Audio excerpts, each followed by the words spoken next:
সকলের প্রতি আন্তরিকভাবে কৃতজ্ঞতা জ্ঞাপন করছি এবং জেলা প্রশাসক সহ আপনারা যারা উপস্থিত আছেন সকলের প্রতি আন্তরিক ভালোবাসা।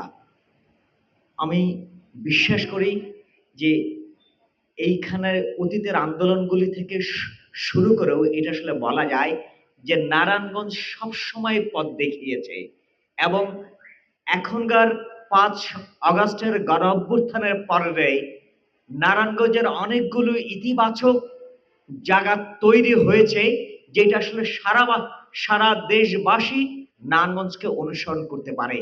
এবং নারায়ণগঞ্জে যখন 18 জুলাই পুলিশের ম্যাসাকার হয়, আমি বহু নারীকে দেখেছি পুলিশ টিয়ার শেল মারছে, সে টিয়ার শেলের মুখ থেকে উঠে যাবে না, তার প্ল্যাকার্ড হাতে সে রাস্তায় বসে থাকবে। এরকমও বহু ছিল।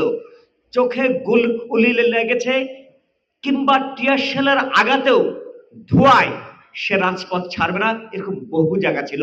এবং এই বহু ত্যাগের বিনিময়ে আজকে যে আমরা 5 আগস্টের যেই নতুন করে বাংলাদেশটা পেয়েছি, তার অন্যতম কারণ কিন্তু এই যে সকলেই জানে এই হাসিনাকে সরানো যাবে না, কিন্তু এই হাসিনার বিরুদ্ধে এমন এক অপ্রতিরোধ্য শক্তি দাঁড়িয়েছিল যেটা কোনোভাবে হাসিনা তাদেরকে ঠেলে পেছনে নিতে পারছে না, বরঞ্চ একজন মারে, দুইজন মারে, শত শত মারে, লাখ লাখ মানুষ আবার রাস্তায় নেমে আসে।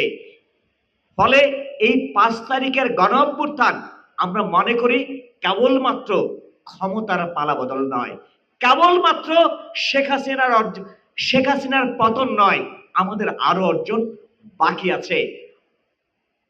ছাত্র জনতা সকলেই চেয়েছিল একটি বৈষম্যহীন বাংলাদেশ, কিন্তু আমরা দেখছি যে সমাজের মধ্যে এখনো বৈষম্য আছে, সমাজের মধ্যে এখনো নানান ধরনের নিপীড়ন আছে। এমনকি 5 আগস্টের নারায়ণগঞ্জ থেকে নারায়ণগঞ্জের মৌলিক জায়গাতে আমরা কিন্তু খুব বেশি পরিবর্তন এখনো আনতে পারিনি। এই যে নারায়ণগঞ্জ, সেটা সকলেই আমাদেরকে প্রায় সময় খুবই আশা করে যে অন্তত নারায়ণগঞ্জের যানজটটা থেকে নারায়ণগঞ্জবাসী মুক্তি পাবে। এবং আমরাও তাদেরকে আশ্বস্ত করি এবং বলি যে জেলা প্রশাসক মহোদয় চেষ্টা করছেন, নারায়ণগঞ্জের পলিটিক্যাল পার্টিগুলো আমরাও তাকে সহযোগিতা করছি এবং আমরা আশা রাখি যে নারায়ণগঞ্জে যে যানজট আছে সেইটার একটা সমাধান হবে।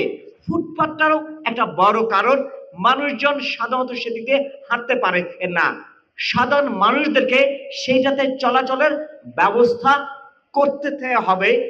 এবং সেটার সাথে আরেকটা কথা, সেটা হচ্ছে আমাদের অনেকগুলো চ্যালেঞ্জ আছে।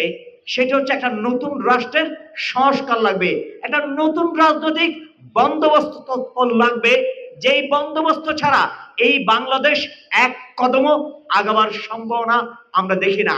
আমরা দেখে কখনো হতাশ হই যখন আমরা দেখি আমাদের তরুণ প্রজন্ম, আমরা যদি অন্যায়ের সাথে, দুর্নীতির সাথে, নানান জায়গাতে আপোষ রফা করিনি, সেইটা অভ্যুত্থানের সাথে প্রতারণা, বেইমানি এবং সম্পূর্ণ এই বাংলাদেশের স্বপ্নকে ধূলিসাৎ করে দেয়।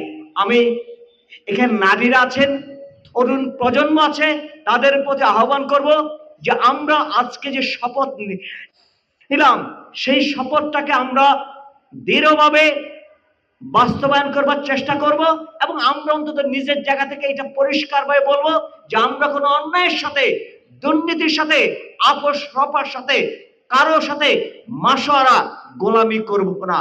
যে ছাত্ররা বুকের রক্ত দিয়ে একটি নতুন বাংলাদেশের স্বপ্ন দেখেছিল, আমরা তাদের সেই স্বপ্নকে জাগ্রত রাখবো এবং সেই স্বপ্নকে বয়ে নিয়ে যাব।